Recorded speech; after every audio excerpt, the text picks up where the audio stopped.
ஐயோ! எங்க வூட்டுக்காரரு எங்க பையனும் பண்ற அலப்பறைக்கு அளவில்லாம போயிடுச்சுங்க.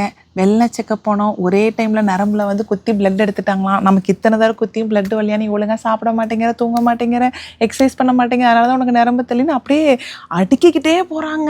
நீ ஒண்ணுமே சொன்ன பேச்சு கேட்க மாட்டேங்கிறேன்னு. நரம்பு தெரியாது ஏன் பிரச்சனையாங்க? எப்பயுமே எனக்கு நரம்பு தெரியாதுங்க. யூசுவலா வெள்ல செக்கப் போனா 3 இடத்துல குத்துவாங்க. இந்த தடவலாம் ரொம்ப அநியாயங்க. 6 இடத்துல குத்தியுமே பிளட் எடுக்கிறதுக்குள்ள போதும் போதும்ன்னு ஆயிடுச்சுங்க. ஃபர்ஸ்ட் இங்க 2 இடத்துல குத்துனாங்க. ஒரு சொட்டு பிளட் வரலைங்க.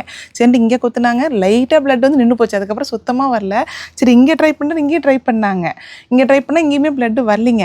அதுக்கப்புறம் என்னட்டாங்க, நான் வேற ஒரு லேபுக்கு அனுப்புகிறேன், அங்கே போய் நீ பிளட் எடுத்துகிட்டு வான்ட்டாங்க. அங்கே போனால் அவனுக்கு ஏதோ ப்ரிஃபர்டு பிளேஸ் இருக்கான்னாங்க. இந்த ஒரு இடம் தான் சாமி சும்மா இருக்குது, இங்கே வேணா நீ குத்தி பாருன்னா இங்கே குத்திட்டு ஒரு 2.5 டியூப் எடுத்துட்டாங்க பிளட்டு.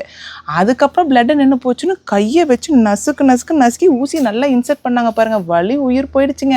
ஆனால் பிளட்டு வந்துச்சா? சுத்தமாக வரலிங்க. அப்புறம் என்னன்ட்டாங்க, நீ வீட்டுக்கு போயிட்டு மறுபடியும் அப்புறமா வந்து ஃபஸ்ட்டு பிளட்டு கொடு, ஏன்னா நான் ஃபுல்லாக எடுக்கவே இல்லை அப்படின்ட்டாங்க. ஐயோ ஒன்று மறுபடியெல்லாம் வர முடியாது, உனக்கு எங்கே இடம் கிடைக்குதோ எங்கே வேணால் குத்தி எடுத்துக்கோ, வலியோட வலியெல்லாம் ஒரே நாளில் முடிஞ்சிருட்டோம் அப்படின்ட்டு மறுபடியும் இங்கே ட்ரை பண்ணாங்க. இங்கே பிளட்டு மறுபடியும் வந்துருச்சுங்க, கிடச்சிருச்சு அந்த டியூப் நரம்பு. என்ன பண்ணிட்டாங்கன்னா மறுபடியும் இங்கே ஃப்ரெஷ்ஷாக தான் 4 டியூப் எடுத்தாங்க. இதில் எடுத்ததெல்லாம் யூஸ் பண்ண மாட்டேன் அப்படின்ட்டாங்க. நரம்பு கிடைக்காது ஏன் பிரச்சனையாங்க? இதுக்குள்ள சாப்பாட்டுக்கும் எக்ஸசைஸ்க்கு ஏதாவது சம்மந்தம் இருக்கானா அதுவும் எனக்கு தெரியல. எனக்கு தான் அப்படி இருக்குன்னு எங்கள் அம்மாட்ட கேட்டால் எங்கள் அம்மாவுக்கும் நரம்பு கிடைக்காதம்மா. இல்லை எல்லாத்துக்குமே இப்படி தானா? இல்லை நமக்கு சாப்பாட்டுக்கு இதுக்கு ஏதாவது சம்மந்தம் இருக்கா? ஏதாவது தெரிஞ்சால் கண்டிப்பாக சொல்லுங்கள்.